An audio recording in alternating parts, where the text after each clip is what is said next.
Bismillahirrahmanirrahim. Assalamualaikum warahmatullahi wabarakatuh. Saya Rima Duana akan menyampaikan transkrip penyampaian RPS untuk mata kuliah hak kekayaan intelektual. Deskripsi mata kuliah untuk mata kuliah hak kekayaan intelektual merupakan salah satu mata kuliah dalam kurikulum program studi ilmu hukum Fakultas Hukum Universitas Galuh. Mata kuliah ini dirancang untuk membekali mahasiswa dengan pemahaman mengenai konsep, prinsip, sejarah, sistem hukum, dan permasalahan yang berkaitan dengan HKI di Indonesia, baik secara teori maupun dalam praktik. Ruang lingkup pembahasan mencakup pengertian dasar HKI, sejarah dan sistem perlindungan HKI secara nasional dan internasional, serta analisis terhadap berbagai bentuk hak kekayaan intelektual seperti hak cipta, hak merek, paten, indikasi geografis, desain industri, rahasia dagang, dan juga isu-isu aktual seperti plagiarisme.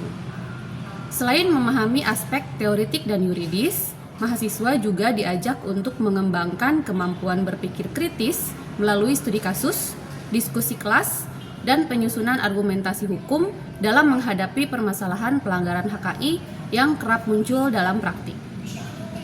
Adapun kemampuan yang diharapkan setelah mengikuti perkuliahan ini, mahasiswa diharapkan mampu memahami konsep dasar dan ruang lingkup HKI, memahami sejarah dan perkembangan sistem HKI, baik nasional maupun internasional, mampu mengidentifikasi dan membedakan jenis-jenis HKI serta karakteristik perlindungannya, mampu menganalisis permasalahan hukum terkait perlindungan dan penegakan hukum HKI di Indonesia. Kemudian, mampu menyusun argumentasi hukum yang logis dan berbasis norma hukum yang berlaku dalam menghadapi kasus pelanggaran HKI. Adapun untuk materi pembelajaran, materi perkuliahan meliputi 16 kali pertemuan, termasuk UTS dan UAS. Pokok-pokok materi mencakup yang pertama, kontrak perkuliahan dan struktur RPS HKI, kemudian konsep dasar HKI, sejarah dan perkembangan sistem HKI di Indonesia dan dunia, prinsip hukum dan sistem perlindungan HKI di Indonesia, hak cipta, hak merek, indikasi geografis dan aspek karakteristiknya, hak paten, paten sederhana dan paten biasa, kemudian plagiarisme, rahasia dagang dan syarat perlindungannya, desain industri, permasalahan penegakan hukum HKI, strategi penanganan dan penyusunan argumentasi hukum HKI.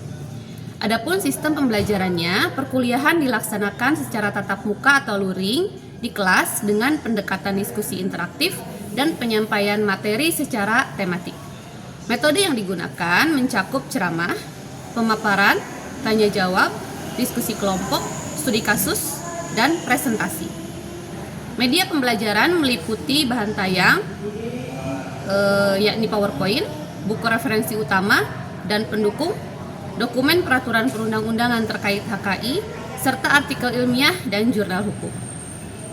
Metode pembelajaran didasarkan pada pendekatan aktif dan berbasis diskusi, seperti case-based learning atau CBL untuk membahas studi kasus pelanggaran HKI. Kemudian, problem-based learning atau PBL dalam menganalisis permasalahan nyata yang dihadapi pemilik HKI. Kemudian kolaboratif learning melalui kerja kelompok dan presentasi. Kemudian self-directed learning melalui tugas individu dan resume bacaan.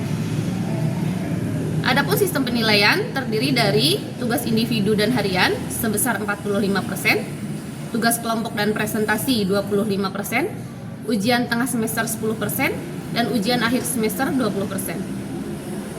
Evaluasi dilakukan berdasarkan kehadiran, partisipasi aktif dalam diskusi, ketepatan dalam menjawab soal, argumentasi hukum dalam tugas, dan orisinalitas karya tulis. Demikian pemaparan transkrip penyampaian RPS untuk hak kekayaan intelektual. Terima kasih, mohon maaf atas kekurangan. Wassalamualaikum warahmatullahi wabarakatuh. Bismillahirrahmanirrahim. Assalamualaikum warahmatullahi wabarakatuh.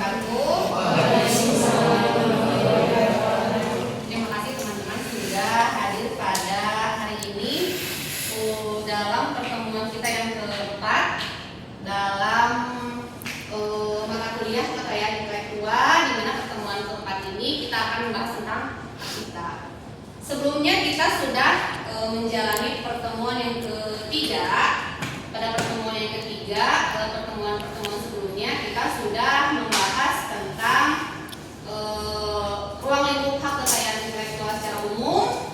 dan sejarah perkembangan hak kekayaan intelektual di Indonesia dan di dunia.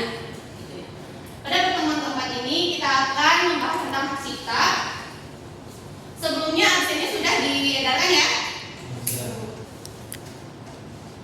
Nah, yang pertama kita akan membahas tentang pengertian hak cipta, di mana menurut pasal 1 angka 1 Undang-Undang Hak Cipta tahun 2014, di mana Undang-Undang Hak Cipta ini adalah Undang-Undang Nomor 28 tahun 2014, menegaskan bahwa pengertian hak cipta adalah hak eksklusif pencipta yang timbul secara otomatis berdasarkan prinsip deklaratif setelah suatu ciptaan diwujudkan dalam bentuk nyata dengan tidak mengurangi pembatasan menurut peraturan perundang-undangan yang berlaku. Nah, jadi di sini ada yang suka menulis, bikin cerpen misalkan, atau bikin puisi, atau nulis lagu, atau nyanyi misalkan. Nah, ketika saudara misalkan menulis lagu lalu dinyanyikan oleh saudara yang menciptakannya, kemudian diunggah di YouTube misal. Nah, ketika pengunggahan pertama di YouTube itu, hak cipta ini, karya Anda yang Anda unggah di YouTube itu sudah otomatis dilindungi oleh undang-undang. Jadi tidak perlu ada pendaftaran ke DJKI, Direktorat Jenderal Kekayaan Intelektual.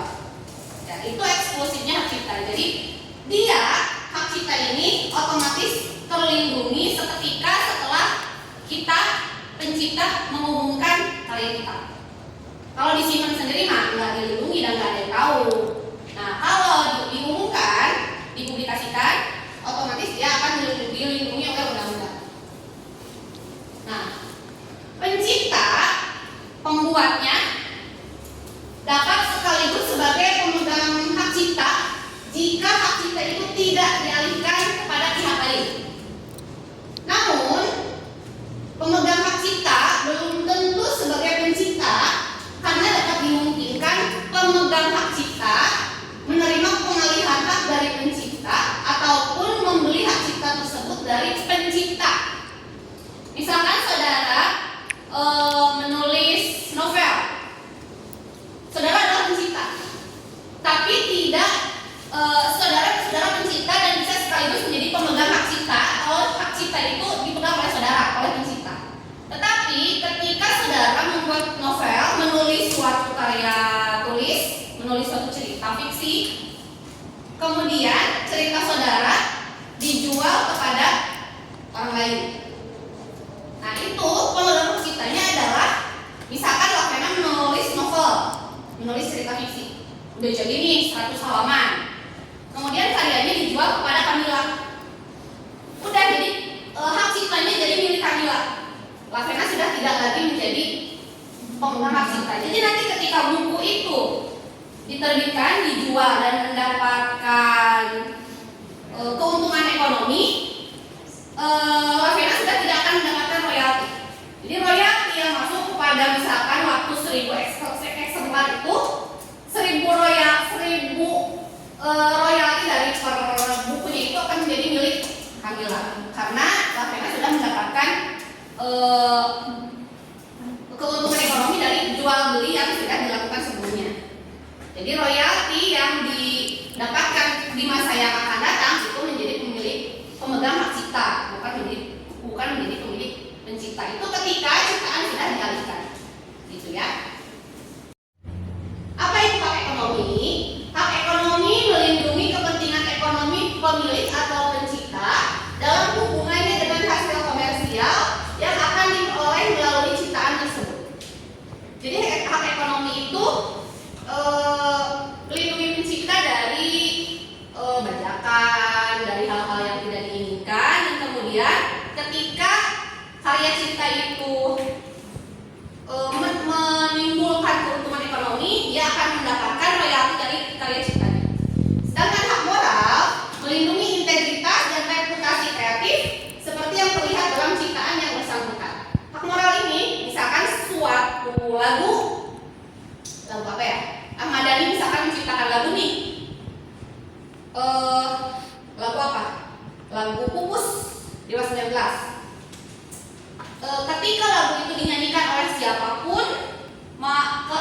kemudian lagu itu misalkan dibeli oleh siapapun, tetapi kemanapun lagu itu melangkah, si pencipta harus tetap dicantumkan ciptaan Ahmad Dhani itu. Tidak menjadi penciptanya berubah menjadi orang yang membeli lagu itu atau yang menyanyikan lagu itu. Ini untuk melindungi integritas dan reputasi kreatif yang sudah pencipta itu tuangkan. Karena dalam menciptakan suatu karya, seseorang itu melibatkan otak, melibatkan perasaan. Karya kreatif itu kan begitu ya. Karya kreatif itu melibatkan otak, melibatkan perasaan, melibatkan inspirasi, melibatkan suasana hati. Ketika marah jadinya karyanya apa, ketika sedih jadinya karyanya apa, ketika tidak ada perasaan tetapi harus menghasilkan suatu karya, maka dia akan berusaha untuk mencari inspirasi untuk menghasilkan suatu karya. Hal-hal seperti itu tentu harus dihargai. Nah, hak moral ini melindungi integritas dan reputasi kreatif seperti yang terlihat dalam ciptaan yang bersangkutan. Kemudian ada hak terkait. Pada pasal 1 angka 5 Undang-Undang Hak Cipta mengatur bahwa hak terkait adalah hak yang berkaitan dengan hak cipta. Yang pertama, hak eksklusif bagi pelaku pertunjukan untuk memperbanyak atau menyiarkan pertunjukannya. Yang kedua, bagi produser fonogram untuk memperbanyak atau menyewakan karya rekaman suara atau rekaman bunyi. Yang ketiga, bagi lembaga penyiaran untuk membuat, memperbanyak atau menyiarkan karya siaran. Yang pertama, hak eksklusif bagi pelaku pertunjukan untuk memperbanyak atau menyiarkan pertunjukannya. Misalkan ada pertunjukan teater, atau misalkan ada yang tahu stand up comedy, ada yang tahu Raditya Dika atau Panji. Dia suka membuat stand up keliling Indonesia, tetapi yang membeli tiket tidak boleh bawa HP, tertutup, sangat tertutup. Kemudian rangkaian tur stand up comedy mereka selesai, lalu mereka membuat kumpulan stand up comedy mereka dalam sebuah karya digital misalkan, atau dalam sebuah CD misal. Kemudian diperjualbelikan lagi. Nah, karya utamanya adalah pertunjukan dia ketika mempertunjukkan langsung. Ya. Karya turunannya adalah rekaman ketika dia pertunjukan langsung dan dijual ke masyarakat yang tidak bisa menonton langsung pada saat itu. Itu ya. Paham? Kemudian bagi produser fonogram untuk memperbanyak atau menyewakan karya rekaman suara atau rekaman bunyi, misalkan artis penyanyi yang memperbanyak karyanya dalam bentuk CD, dalam bentuk digital, dalam Spotify misalkan gitu. Kemudian bagi lembaga penyiaran untuk membuat, memperbanyak atau menyiarkan karya siarannya. Lembaga penyiaran itu TV, gitu ya, TV One, Metro TV, Kompas TV dan lain-lain. Kemudian pasal 40 Undang-Undang Hak Cipta menetapkan ruang lingkup ciptaan yang dapat dilindungi oleh hak cipta. Dalam bidang ilmu pengetahuan, misalkan program komputer. Program komputer itu dilindungi oleh Undang-Undang Hak Cipta. Program komputer itu contohnya apa? Windows, apalagi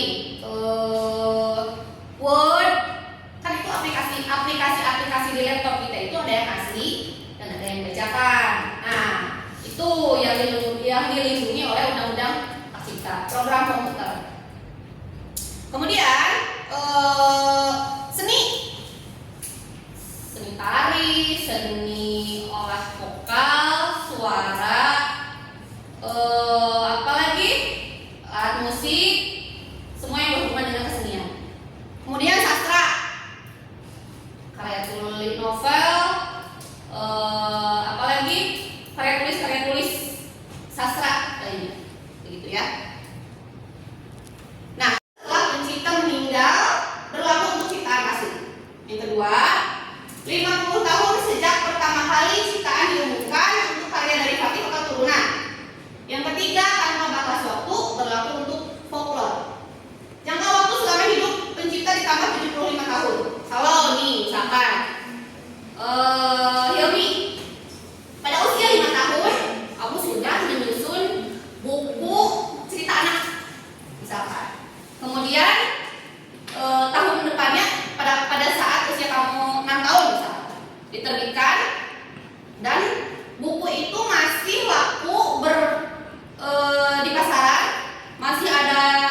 dikopi lagi, diterbitkan lagi sampai kamu usia 80 tahun misalkan. Dari umur 6 sampai 80 tahun tuh dia dapat royalti tuh dari buku yang laku. Terus umur 80 meninggal misalnya. Nah, dari ketika pencipta itu meninggal, kemudian sampai 100 tahun lagi buku itu masih laku, royaltinya masuk terus sampai usia 75 tahun setelah dia meninggal. Jadi panjang sekali. Ya. 75 selama umur hidup dia, kemudian 75 tahun setelah pencipta itu meninggal.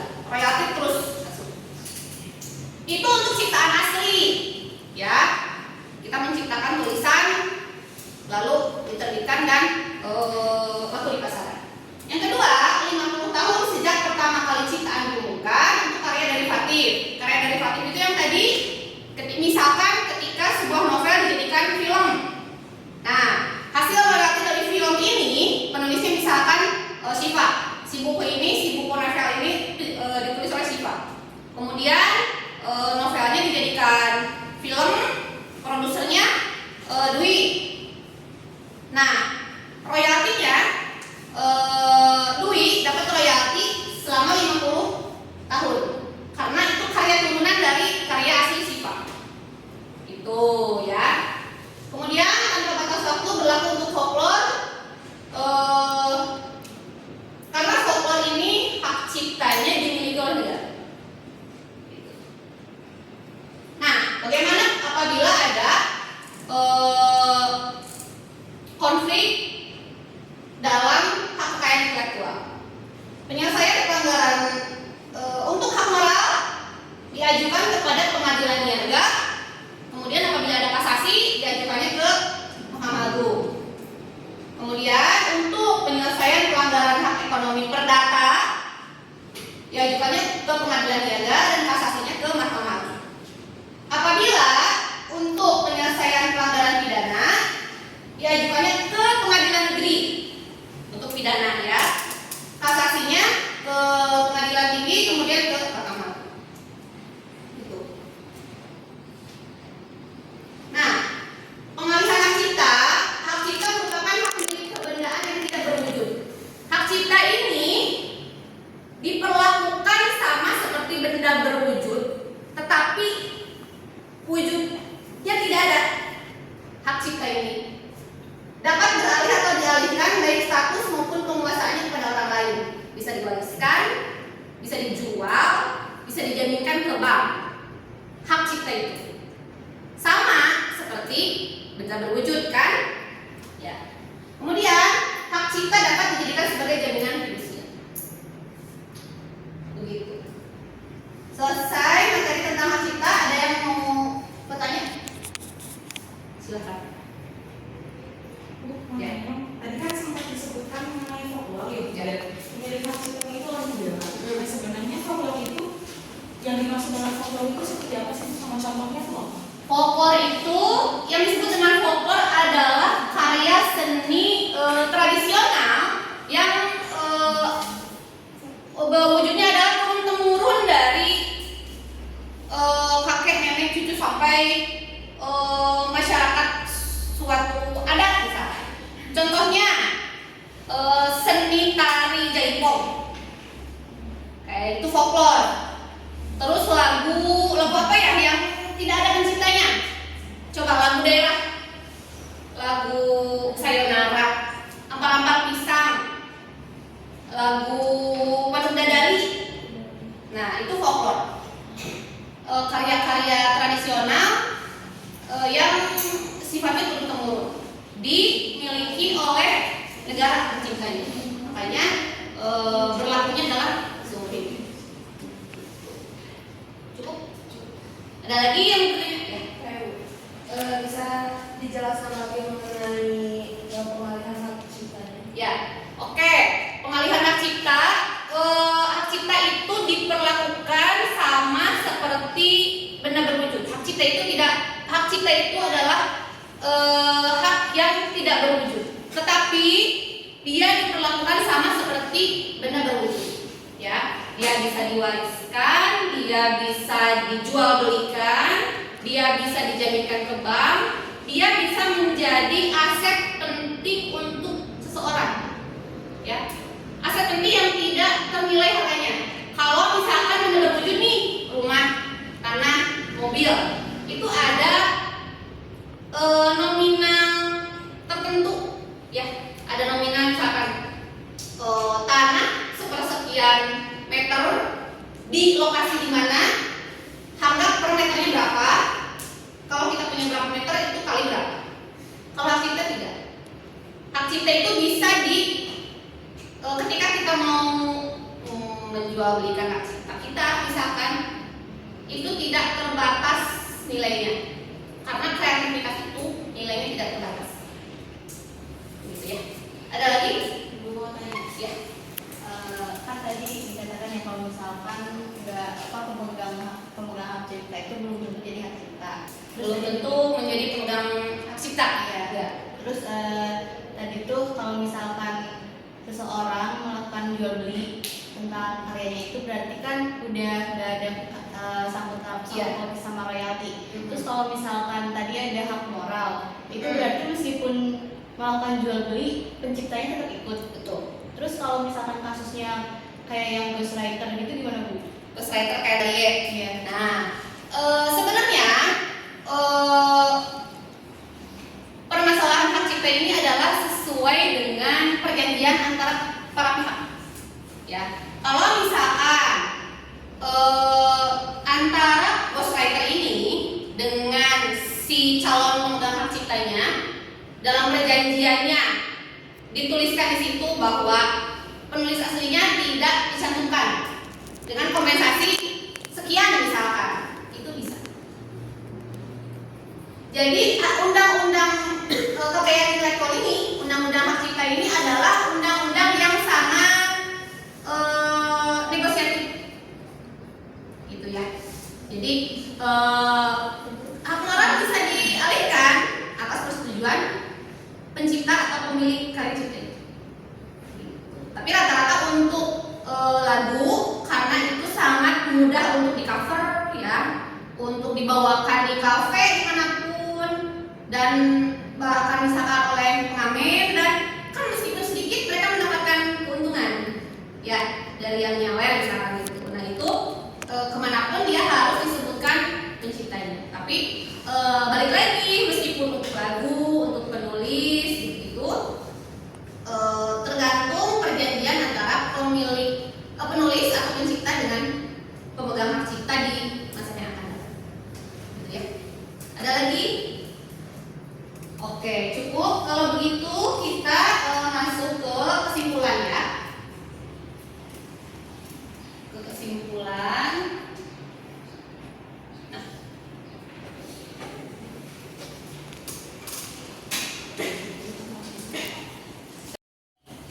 Hak cipta adalah hak eksklusif yang dimiliki oleh pencipta atas karya ciptaannya di bidang ilmu pengetahuan, seni, dan sastra yang timbul secara otomatis setelah diwujudkan dalam bentuk nyata. Hak cipta terdiri dari dua bagian utama, yaitu hak ekonomi yang berkaitan dengan manfaat komersil dari karya, dan hak moral yang melindungi nama baik dan integritas pencipta. Selain itu, terdapat juga hak terkait yang diberikan kepada pelaku pertunjukan, produser fonogram, dan lembaga penyiaran. Undang-undang hak cipta di Indonesia mengatur jangka waktu perlindungan yang berbeda-beda, ya, tergantung jenis ciptaannya, mulai dari seumur hidup pencipta ditambah 75 tahun hingga tanpa batas waktu untuk folklore. Kemudian hak cipta dapat dialihkan kepada pihak lain dan bahkan dijadikan jaminan karena merupakan hak kebendaan yang tidak berwujud. Yang terakhir, pelanggaran hak cipta dapat diselesaikan melalui jalur perdata maupun pidana dengan peradilan khusus seperti pengadilan niaga atau pengadilan negeri, tergantung jenis pelanggarannya. Jadi keseluruhan sistem ini menunjukkan pentingnya penghargaan terhadap karya cipta dan perlindungan hukum bagi pencipta maupun pemegang. Itu ya, karena karya kreatif kita itu meskipun ide kita lontarkan kemudian diambil oleh teman kita kan gak enak. Ya, jadi kita kita harus aware, kita harus menyadari bahwa karya kita itu membutuhkan pengorbanan pikiran dan hati. Nah, kita harus menghargai sekecil apapun bentuk dari hak cipta tersebut. Ya. Demikian pertemuan hari ini, absennya sudah selesai.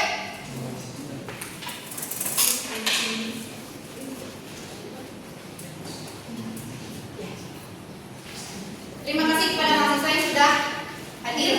Kita ketemu lagi pada pertemuan yang